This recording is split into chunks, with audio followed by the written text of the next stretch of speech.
ഞാനിപ്പോൾ നിൽക്കുന്നത് കടവന്ത്ര രാജീവ് ഗാന്ധി ഇൻഡോർ സ്റ്റേഡിയത്തിലാണ്. അപ്പോൾ ഇവിടെയാണ് നമ്മൾ റോബോട്ടിക് എക്സ്പോ നടക്കുന്നത്. 17-ാം തീയതി വരെ ഉണ്ട്. ഒരുപാട് VR-ന്റെ വിസ്മയങ്ങളുണ്ട്, മൊബൈൽ പ്ലാനറ്റോറിയം ഉണ്ട്, റോബോട്ടിക് വാർസ് ഉണ്ട്. അങ്ങനെ ഒരുപാട് സൗകര്യങ്ങളും ഒരുപാട് കാഴ്ചകളും ഉണ്ട്. ഒരു റോബോട്ടിക് റിലേറ്റഡ് ആയിട്ടുള്ള കാര്യങ്ങൾ ഇൻട്രസ്റ്റ് ആയിട്ടുള്ള ഒരാളാണെങ്കിൽ തീർച്ചയായും നിങ്ങൾക്കൊരു വർത്തായിരിക്കും. 50 രൂപയാണ് ഇതിൻ്റെ എൻട്രി ചാർജ് വരുന്നത്. മൊബൈൽ പ്ലാനറ്റോറിയത്തിൽ കയറാനും 50 രൂപ തന്നെയാണ്.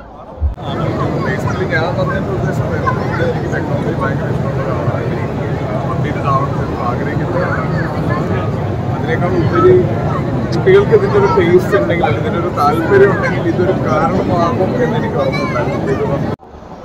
Good evening. ഇന്ന് റോബോവേഴ്സിൻ്റെ ഒരു റോബോട്ടിക് എക്സ്പോവിനാണ് വന്നിരിക്കുന്നത്. ഒരു 50 rupees ആണ് അതിൻ്റെ ചാർജസ് വരുന്നത്, എൻട്രൻസ് ഫീസ് വരുന്നത്. നല്ലൊരു ഷോ ആണ്, പ്രത്യേകിച്ച് പിള്ളേർക്കൊക്കെ വന്ന് കാണാനായിട്ട് വളരെ നല്ലൊരു ഷോ ആണ്. ഇതിൽ റോബോ ഡോഗ്സ് ഉണ്ട്, അതുപോലെ റോബോ വാർ ഉണ്ട്. പല ടൈപ്പ് ചെറിയ ചെറിയ റോബോട്ട്സിന് പിള്ളേർ സ്റ്റാർട്ടപ്സ് ഒക്കെ ചെയ്തിരിക്കുന്ന പല റോബോട്ടിക് ആപ്ലിക്കേഷൻസ് ഉണ്ട്. വളരെ നല്ലൊരു ഷോ ആണ്. അതുപോലെ ഒരു മിനി പ്ലാനറ്റോറിയം, അതും നല്ലൊരു എക്സ്പീരിയൻസ് ആയിരുന്നു. നല്ല ക്രൗഡ് തന്നെ ഉണ്ട് ഇന്ന്, വളരെ വലിയൊരു ക്രൗഡാണ് ഇവിടെ കാണുന്നത്. അതുപോലെ റോബോട്ടിക് വാക്ക്, അങ്ങനെ പല ഐറ്റംസ് ആക്ടിവിറ്റീസ് അവിടെ റോബോട്ടിക്സ് ആയിട്ട് കാണിക്കുന്നുണ്ട്. The show was good. So ഇന്ന് എനിക്ക് തോന്നുന്നു ഒരു 2-3 ഡേയ്സും കൂടി ഇത് റണ്ണിങ് ആണ്.